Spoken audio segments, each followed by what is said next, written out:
नमस्कार, आप देख रहे हैं 5 की बात। मैं हूं आपके साथ पूजा यादव। खबर बागपत से है, जहां बालियान खाप के मुखिया नरेश टिकैत का फरमान। नरेश टिकैत ने लड़कों के हाफ पैंट पहनने पर आपत्ति जताई है। अब गांव बाजार में हाफ पैंट पहनना खाप को मंजूर नहीं है लड़कों का। हमारे बुजुर्गों ने सलाह दी है कि यह सब अच्छा नहीं लगता, लड़कों के ऐसे पहनावे पर प्रतिबंध लगना चाहिए। लड़कियों के जीन्स पहनने पर पहले ही आपत्ति जता चुके हैं टिकैत। अब तक आपने लड़कियों की जीन्स पर पाबंदी तो खापों की ओर से खूब सुनी होगी, लेकिन अब लड़कों को भी हाफ पैंट पहनने का अधिकार नहीं है। यह अच्छा नहीं लगता। बालियान खाप के मुखिया नरेश टिकैत जो कह रहे हैं कि लड़कों को भी बाजार में, गांव बाजार में हाफ पैंट में नहीं घूमना चाहिए। गांव बाजार में हाफ पैंट पहनकर नहीं निकले युवा। अब तक लड़कियों की जीन्स पर पाबंदी लगाया करती थी खाप, लेकिन अब लड़कों के हाफ पैंट पर भी आपत्ति है खाप को। लड़कों के ऐसे पहनावे पर प्रतिबंध लगना चाहिए, कह रहे हैं। तो इस तरह से हत्या करी गई और पूरे देश में इसकी चर्चा है, तो सरकार तो बहुत कुछ कर रही है, ऐसी बात नहीं, पर और भी निर्णय लेना चाह। इस तरह से महिलाओं पे, लड़कियों पे ये अच्छा तैयार हो रहा, तो इस पर तो नहीं इतना ठोस कदम उठाया जाने का। तो इस तरह की तो ये ऐसी होती रहेगी। हमारी लड़कियां जो कॉलेज में थे, स्कूलों में जा, गांव में थे, स्कूलों में, कॉलेजों में जा, तो इस तरह की यह हो रही बात, इतना की छेड़छाड़ हो रही, फिर हत्या कर दी जा, तो इसमें तो बहुत ठोस कदम। और फांसी की वो है बातचीत में, फांसी तक कम तो वो है ही नहीं। गांव बाजार में हाफ पैंट पहनकर अब युवाओं को भी निकलने का अधिकार नहीं होगा। इससे पहले नरेश टिकैत लड़कियों की जीन्स पर पाबंदी का भी बात कह चुके हैं। यानी जो खाते हैं, आमतौर पर अब तक लड़कियों के पहनावे को लेकर टीका टिप्पणियां किया करती थी, लेकिन अब लड़कों के हाफ पैंट पर भी खाप को ऐतराज है। लड़कियों के जीन्स पहनने पर ऐतराज है। बालियान खाप के मुखिया नरेश टिकैत को अब ऐतराज लड़कों के हाफ पैंट पर भी है। ब्रजेश श्रीवास्तव जुड़ गए हमारे साथ में, एसोसिएट एडिटर। ब्रजेश, अब तक लड़कियों की जीन्स पर पाबंदी हुआ करती थी, लेकिन अब लड़के भी हाफ पैंट पहनकर ना निकले। देखिए पूजा, सबसे बड़ी बात यह है कि खाप पंचायतें एक समय जब कोर्ट की प्रक्रिया शायद उस एक्टिव मोड पर नहीं थी, लोग अदालतों में जाना पसंद नहीं करते थे, तब पंचायतों पर भरोसा करते थे। और तब पश्चिमी उत्तर प्रदेश में जो खाप पंचायतें थी वो खासी असरदार थी और तमाम सामाजिक कुरीतियों के खिलाफ, वो फिर चाहे बाल विवाह रहा हो, विधवा विवाह रहा हो, वो तमाम ऐसे जो है कुरीतियां थी जिनके खिलाफ खाप पंचायतों ने बढ़ चढ़ करके हिस्सा लिया और लोगों में उसका प्रभाव भी डाला। लेकिन बदलते दौर के साथ खाप पंचायतों के ना जाने कितने ऐसे फरमान थे, जो फरमान न सिर्फ वाहियात रहे बल्कि इसके साथ ही उन पर सवाल भी खड़े हुए। 2014 में इसी खाप पंचायत ने एक जो है फरमान जारी किया था कि लड़कियों को मोबाइल नहीं रखना चाहिए।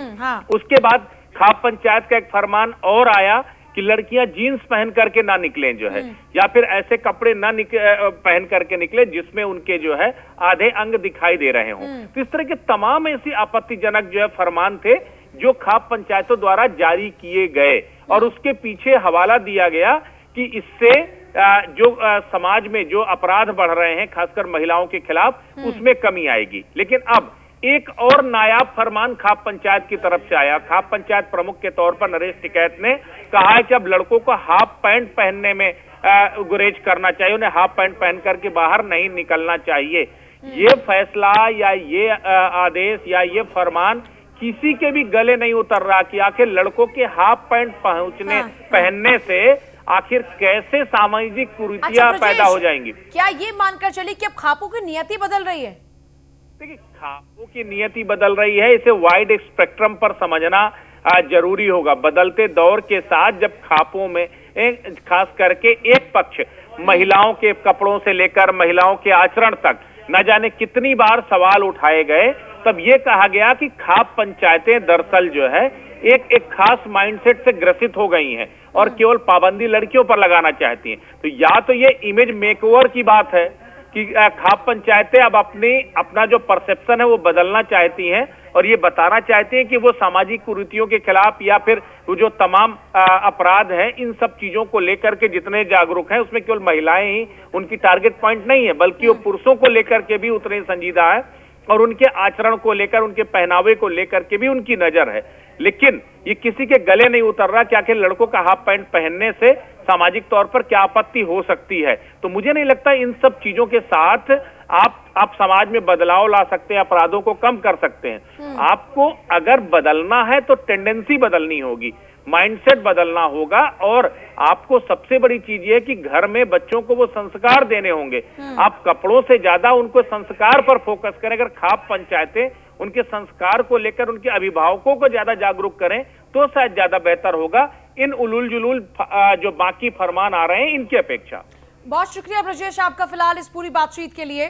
देखिए, जाहिर सी बात है, हमेशा से ही संस्कारों की बात होती रही है कि इंपॉर्टेंट संस्कार है। पहनावे से ज्यादा सोच, जो सोच डेवलप होती है संस्कारों से। तो संस्कार अगर अच्छे होंगे तो इस तरह की बातें करने की आवश्यकता नहीं पड़ेगी। और खबर लखनऊ से है। सीएम योगी आदित्यनाथ का बड़ा फैसला। यूपी में अवैध संबंधों पर रहेगी खुफिया नजर। गांव-गांव जाकर इंटेलिजेंस जुटाएगी जानकारी। पंचायत चुनावों को लेकर जानकारी जुटाने का आदेश है। पंचायत चुनाव में दंगे ना हो इसलिए यह कदम उठाया गया। एलआईयू और इंटेलिजेंस को हर गांव में अवैध संबंधों की जानकारी जुटानी होगी। जातीय विवाद, भूमि विवाद के बारे में भी जानकारी जुटाएगी इंटेलिजेंस। धार्मिक स्थल विवाद की भी जानकारी जुटाएगी इंटेलिजेंस। बड़ा फैसला है। देखिए, सबसे ज्यादा जो क्राइम होता है वो इन्हीं कारणों से होता है। अब इन्हीं पर निगाह रखने के लिए एलआईयू और इंटेलिजेंस की ड्यूटी लगाई गई है, और ये जाति विवाद, भूमि विवाद के बारे में भी जानकारी इंटेलिजेंस को जुटानी होगी।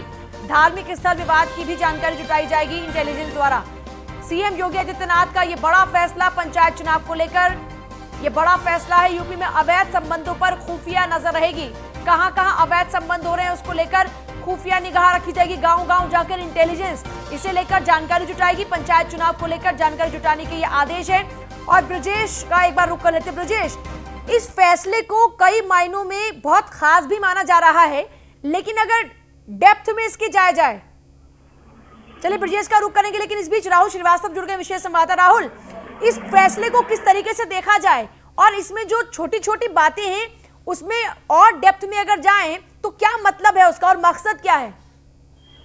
देखिए, आपको बता दें कि अगले साल जनवरी में पंचायत चुनाव होने हैं। पंचायत चुनाव एक ऐसा चुनाव होता है जो काफी जमीनी स्तर पे होता है। गांव-गांव में प्रधान स्तर का ये चुनाव होता है, इसमें प्रधानी का चुनाव होता है।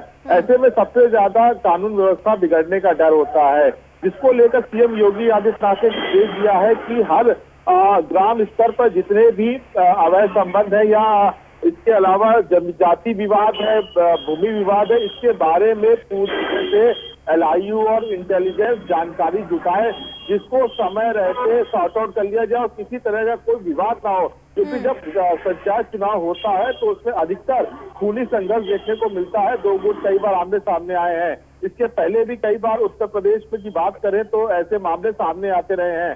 तो जब पंचायत चुनाव उत्तर प्रदेश में होगा तो किसी भी स्तर पर कोई कानून व्यवस्था के साथ गड़बड़ी ना हो सके, इसको लेकर सीएम योगी आदित्यनाथ ने अधिकारियों को निर्देश दिए हैं कि एलआईयू और इंटेलिजेंस को तमाम इनपुट इकट्ठा करें कि इस गांव में क्या विवाद है, क्योंकि प्रधानी के चुनाव में एक ही गांव के कई लोग प्रधान के लिए चुनाव में खड़े होते हैं और उनके बीच आपसी विवाद होता है, जाति विवाद होता है, भूमि विवाद होता है, वह संबंधों को लेकर।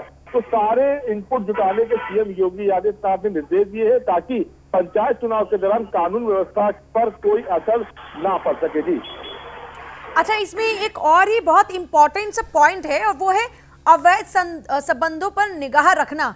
या अवैध संबंधों पर निगाह रखने के पीछे क्या कुछ खास मकसद है और किस तरीके से इसको ऑब्जर्वेशन में रखा जाएगा?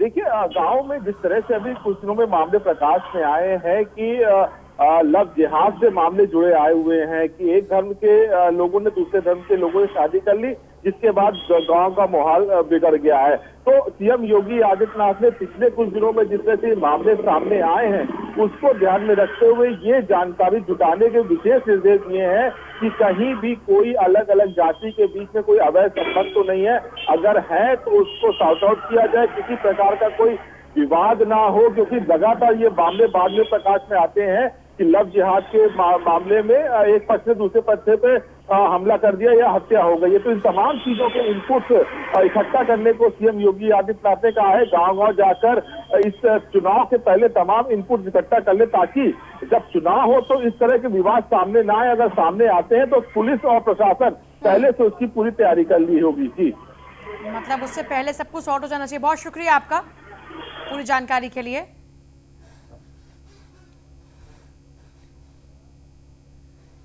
सपा विधायक नाहिद हुसैन पर केस दर्ज हुआ है। केस दर्ज होने पर साहब बौखला गए हैं। विधायक नाहिद हुसैन ने पुलिस को चुनौती दी है। किराना इंस्पेक्टर को बगैर वर्दी मैदान में आने की चुनौती दे रहे हैं साहब। सरकारी कार्य में बाधा डालने पर इनके खिलाफ मुकदमा दर्ज हुआ है। सपा विधायक ने कल कोतवाली में ही हंगामा किया था।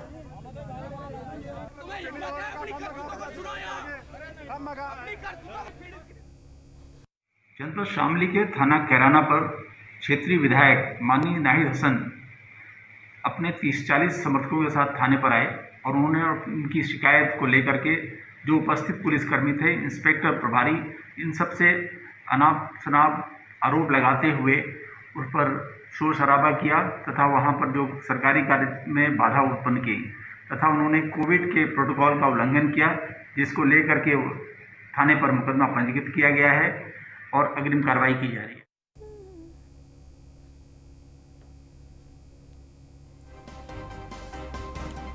शामली में सपा विधायक नाहिद हुसैन पर केस दर्ज हुआ है।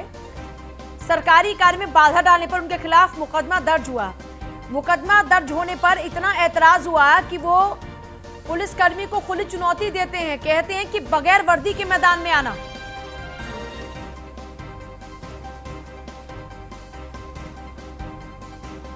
तो आमतौर पर नेताओं की ये कैसी गुंडागर्दी है। किसी एक विशेष पार्टी की बात नहीं कर रहे, लेकिन आमतौर पर नेताओं में ये किस तरह का एटीट्यूड है, कैसा बर्ताव है। वैष्णो देवी के भक्तों के लिए बड़ी खबर है। अब 7 नहीं बल्कि 15,000 लोग हर जो है माता के दर्शन कर पाएंगे।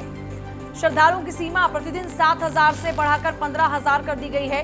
अब तक सिर्फ 7,000 भक्तों को ही एक में माता के दर्शन करने को लेकर अनुमति थी इस कोरोना काल में, लेकिन अब श्रद्धालुओं की जो सीमा है उसको 7,000 से बढ़ाकर 15,000 कर दिया गया है।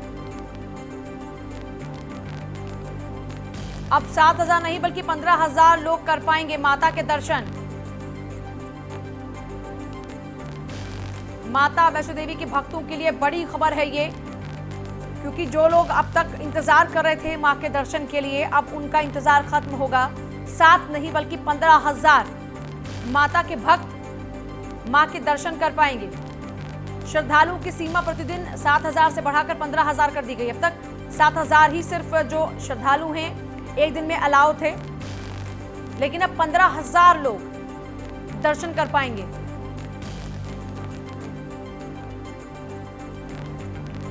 माता वैष्णो देवी के भक्तों के लिए यह बड़ी खबर है और बहुत ही राहत भरी खबर भी है। अब तक सिर्फ 7,000 लोगों को ही परमिशन थी एक दिन में, लेकिन अब 15,000 लोग एक दिन में मां के दर्शन कर पाएंगे।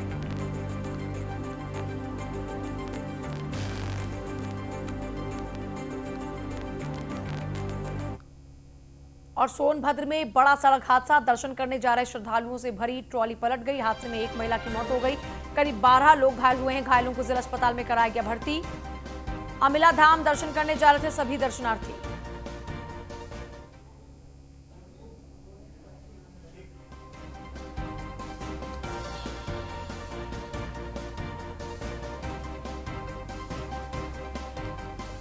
अमिला धाम दर्शन करने जा रहे थे सभी दर्शनार्थी, लेकिन इस दौरान में ही हादसा हुआ। एक की मौत हो गई है। घायलों को जिला अस्पताल में भर्ती कराया गया है।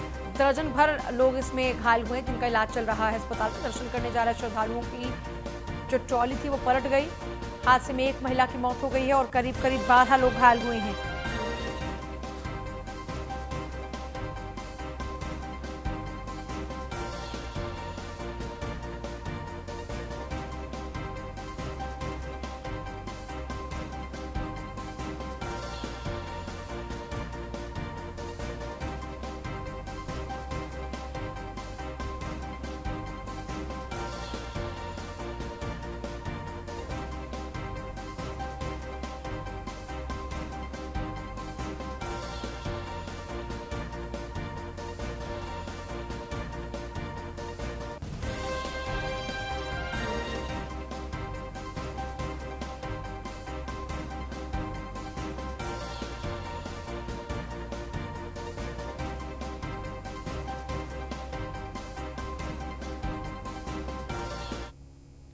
ऊर्जा मंत्री श्रीकांत शर्मा ने किया निरीक्षण। मंत्री ने साइकिल से किया विद्युत उपकेंद्र का निरीक्षण।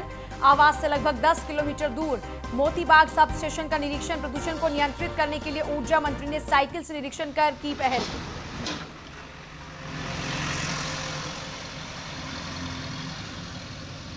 ऊर्जा मंत्री श्रीकांत शर्मा ने निरीक्षण किया और निरीक्षण के लिए सवारी साइकिल को चुना।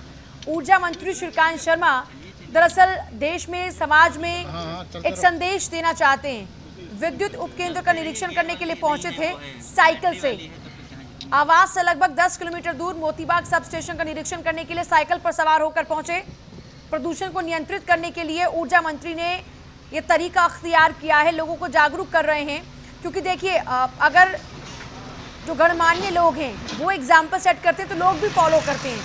और प्रदूषण इस वक्त एक बड़ी समस्या बना हुआ है। जिस तरीके से लगातार वाहनों की तादाद बढ़ रही है उत्तर प्रदेश में, पूरे देश में, उससे प्रदूषण भी बढ़ता है और बढ़ रहा है लगातार। एसके वाजपेयी हमारे साथ हैं। एसके, ये नायाब ख्याल कैसे आया ऊर्जा मंत्री को?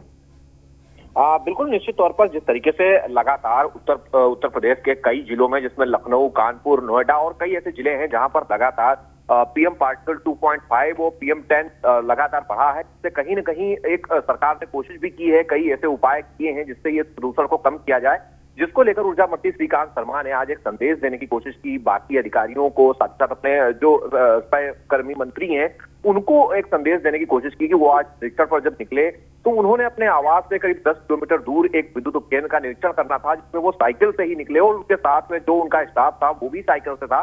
तो इस स्थिति में उन्होंने ये बताया भी कि इसके साइकिल से जाने के पीछे उनका एक ही उद्देश्य है कि बाकी लोगों को ये संदेश मिले कि कहीं न कहीं बेवजह फ्यूल का उपयोग ना करें, ताकि जो प्रदूषण का स्तर है वो कम हो सके। और साइकिल जहां स्वास्थ्य के लिए लाभदायक है, वहीं कहीं न कहीं प्रदूषण को भी कम करने में सहायक है। तो ऐसी स्थिति में उन्होंने एक संदेश देने की लोगों को कोशिश की, जिसके चलते उन्होंने आज साइकिल से ये निरीक्षण किया, अधिकारियों से मिले, साथ ही साथ में उन्होंने उपकेंद्र में चल रहे विभिन्न कार्यों का भी इंस्पेक्शन किया। तो एक इस इंस्पेक्शन के साथ उन्होंने संदेश भी दिया कि सरकार के बाकी काम भी होते रहे, कहीं न कहीं जहां सरकारी धन की बचत होगी वहीं जो प्रदूषण है उसके स्तर में भी कमी आएगी। जी चलिए, बहुत शुक्रिया आपका फिलहाल पूरी जानकारी के लिए। एसके, उपचुनाव पर पूर्व सपा सांसद धर्मेंद्र यादव का बड़ा बयान। सपा जहां से लड़ रही है वहां सभी सीटों पर जीत रही है। बढ़ती महंगाई को लेकर जनता सरकार के मुंह पर तमाचा मारने का काम करेगी। यूपी में चोरी, बलात्कार, लूट जैसी घटनाएं बढ़ती जा रही, जिसकी वजह से बीजेपी का कार्यकाल बैकफुट पर जा चुका है। उपचुनाव 2022 विधानसभा चुनाव में सपा पूर्ण बहुमत से जीतेगी।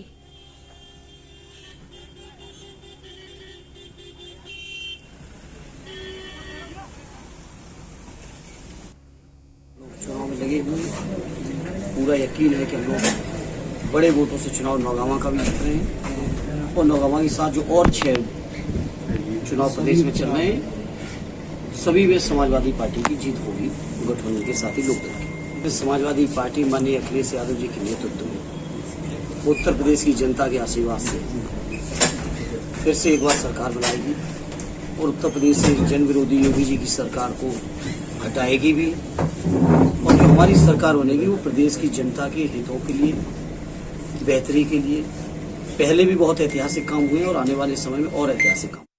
जुआ खेलने को लेकर दो पक्षों में विवाद हुआ। मारपीट में दोनों ही पक्षों में जमकर पथराव शुरू हो गया। पथराव के बाद मारपीट में हुई फायरिंग। रास्ते से जा रहे युवक को पत्थर लगा, वो घायल हो गया। सूचना के बाद मौके पर पहुंची पुलिस के आने से पहले सभी आरोपी फरार हो गए।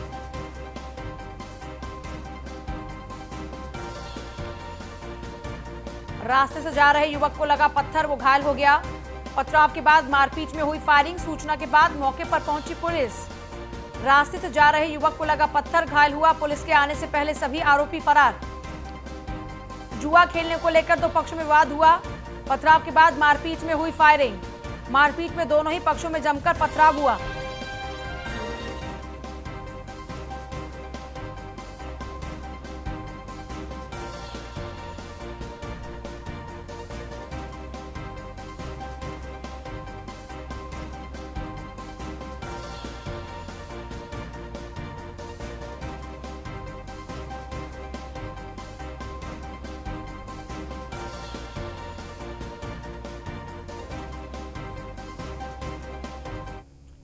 अधिवक्ता कपिल पवार हत्याकांड का खुलासा। प्रॉपर्टी विवाद में हत्याकांड को अंजाम दिया गया। कपिल पवार के सास ने ही हत्या की सुपारी दी थी।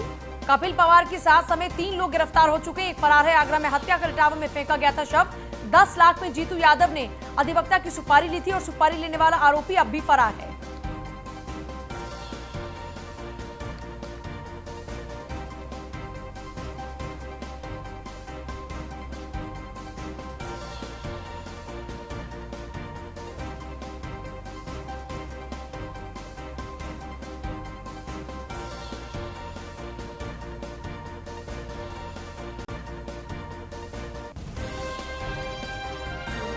सास ने ही अपने दामाद के लिए सुपारी दी थी। प्रॉपर्टी विवाद में हत्याकांड को अंजाम दिया गया।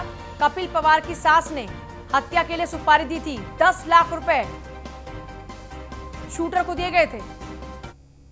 बुलंदशहर में रिश्तों को शर्मसार करने का मामला सामने आया है। बेटे ने ही पिता की गला दबाकर हत्या कर दी। कृषि भूमि पर बैंक कर्ज को लेकर हत्या करने के बाद आरोपी बेटा मौके से फरार है। सूचना के बाद मौके पर पहुंची पुलिस। नरसेना थाना क्षेत्र के फरीदा बांगर गांव का मामला।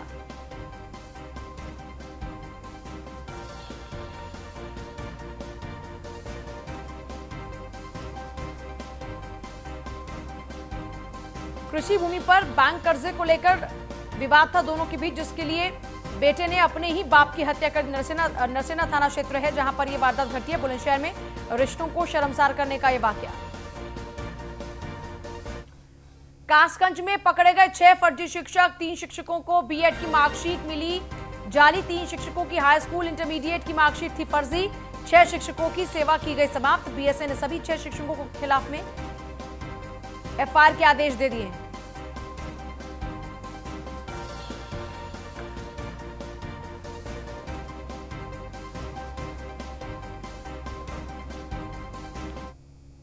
पांच की बात में इतना ही, लेकिन आगे भी खबरों का सिलसिला जारी बने रही हमारे साथ। नमस्कार।